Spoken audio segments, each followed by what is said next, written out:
শাল তৈরির কর্মযজ্ঞে এখন মহাব্যস্ত এ শিল্পের সাথে জড়িত মালিক শ্রমিকরা। বাহারি ডিজাইন আর নিপুণ কারুকাজে আকর্ষণীয় শাল চাদর পৌঁছে যাচ্ছে রাজধানী ঢাকা সহ দেশের বিভিন্ন জেলায়। ক্রেতাদের চাহিদার কথা মাথায় রেখে টাঙ্গাইলের দেলদুয়ার, বাসাইল সহ বিভিন্ন তাঁতপল্লীতে তৈরি করা হচ্ছে বাহারি ডিজাইনের শাল চাদর। প্রতিদিন ভোর থেকে রাত পর্যন্ত শাল চাদর তৈরি করছেন কারিগররা। এ দিয়েই সংসার চালাচ্ছে সহস্রাধিক পরিবার। এগুলা মাল আমরা সেল করে সারতে পারতেছি না, প্রচুর চাহিদা। মালগুলা রেডি করতে করতে আমাদের খাওয়ার সময় থাকে না, আমরা ভালো রোজগার পাচ্ছি এই কাজের থেকে, আমাদের সংসারটা চলতে পারতেছি। টাঙ্গাইলের শাল চাদরের বড় বৈশিষ্ট্য হলো বাহারি রঙের সুতা দিয়ে সম্পূর্ণ হাতে তৈরি করা হয় এসব চাদর। 2 বা 2.5 হাত প্রস্থ এবং 4 বা 5 হাত দৈর্ঘ্যে তৈরি হয় এই শাল চাদর। সর্বনিম্ন 250 টাকা থেকে 1200 টাকা পর্যন্ত বিক্রি হয় এক একটি শাল। গত বছর শীত কম হওয়ায় শাল চাদরের বেচাকেনা তেমন হয়নি, তবে এবার বিক্রি বেশ ভালোই হচ্ছে বলে জানালেন সংশ্লিষ্টরা। বিক্রির উদ্দেশ্যে পাঠানো হচ্ছে সারা দেশে। টুরিস্ট এলাকায় অনেক চাদর সেল হয়, বিশেষ করে শ্রীমঙ্গল, কক্সবাজার, কুয়াকাটা, রাঙ্গামাটি ব্যাপক সেল। এটা আমাদের টাঙ্গাইলেরটা এটা এক নামে চিনে যে টাঙ্গাইলের শাল খুব ভালো। এইগুলো অনেক 100% উলেন এবং অনেক সফট এবং অনেক গরম এইগুলোর মধ্যে, যার কারণে আমাদের আস্তে আস্তে প্রচার এখন অনেক হয়ে গেছে, অনেক ভালো। এবছর অনেক ভালো আর কি, অন্যান্য বছরের তুলনায় অনেক ভালো করতেছি। অনেক চাহিদা, যে পরিমাণ চাহিদা আছে আমরা মাল দিতে পারতাছি না। আমাদের আরো বিভিন্ন সহযোগিতা পেলে আমরা আরো ভালো করতে পারবো। সারা বছর শাল চাদর তৈরি করা হলেও চাহিদা বেশি থাকায় এখন শাল চাদর তৈরি করতে হিমশিম খেতে হচ্ছে কারিগরদের। তবে বর্তমানে বাজারে সুতার দাম বেশি হওয়ায় লাভ কম হচ্ছে বলে জানালেন মালিক পক্ষ। এর আগে শীত তেমন একটা পরে নাই, বিক্রি ভালো হয় নাই। এই কারণে আমাদের তাঁতি সম্প্রদায় ভালো একটা চাদর ব্যবসায়ী যারা আছে তারা একটু লসের মুখে পড়ছিল। এই বছর একটু ভালো হয়েছে। লসের মুখে শীত না পড়ার কারণে পড়ছিলাম, এখন শীত ভালো আর কি অগ্রিম আসছে, এই কারণেই আমরা চাদরটা আগে বিক্রি করতে পারছি।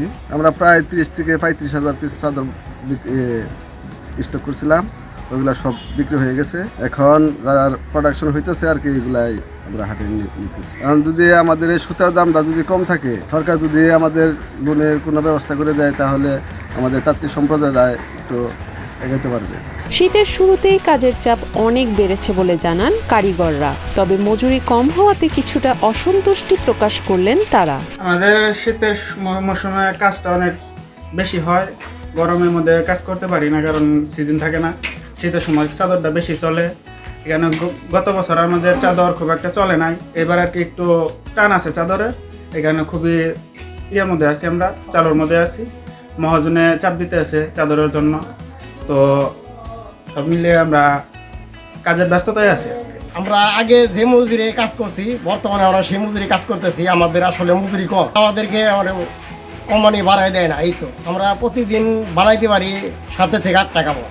একটা সময় লাগে, আপনার 1.5 ঘন্টা লাগে, 1 ঘন্টা 20 মিনিট লাগে, এরকম। টাঙ্গাইলের এই শিল্প টিকিয়ে রাখার জন্য সবাইকে আগ্রহী করতে তাঁতিদের সহজ শর্তে বিনা জামানতে ক্ষুদ্র ঋণ দেওয়ার পাশাপাশি সব রকমের সহযোগিতা করার কথা জানালেন তাঁত বোর্ডের লিয়াজু অফিসার রবিউল ইসলাম। এই তাঁতের উপরে নির্ভর করে প্রায় 1000-500 ব্যক্তি এর সাথে প্রত্যক্ষ এবং পরোক্ষভাবে জড়িত। আমাদের টাঙ্গাইল চাদরের মানে এবং গুণে অত্যন্ত ভালো।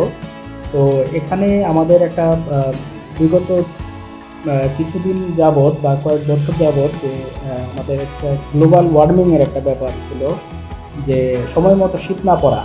এরা কিন্তু আসলে একদম সিজনের শুরুতে যে চাদরগুলা বিক্রি করতে যদি না পারে, পরবর্তীতে চাদরগুলো আটকে যায়, সেক্ষেত্রে তাদের প্রচুর পরিমাণে পুঁজির দরকার পড়ে। আমাদের টাঙ্গাইল বেসিক সেন্টারের পক্ষ থেকে তাঁত বোর্ডের আমরা তাঁতিদেরকে সহজ শর্তে বিনা জামানতে এখান থেকে প্রান্তিক তাঁতিদের জন্য বর্তমানে 30,000 টাকা থেকে 1.5 লক্ষ টাকা, এমনকি সেমি অটোমেটিক বা যেটা পাওয়ার লুম, এখানে আমরা 50,000 টাকা থেকে 2.5 লক্ষ টাকা পর্যন্ত ঋণ সহায়তা প্রদান করতে পারি।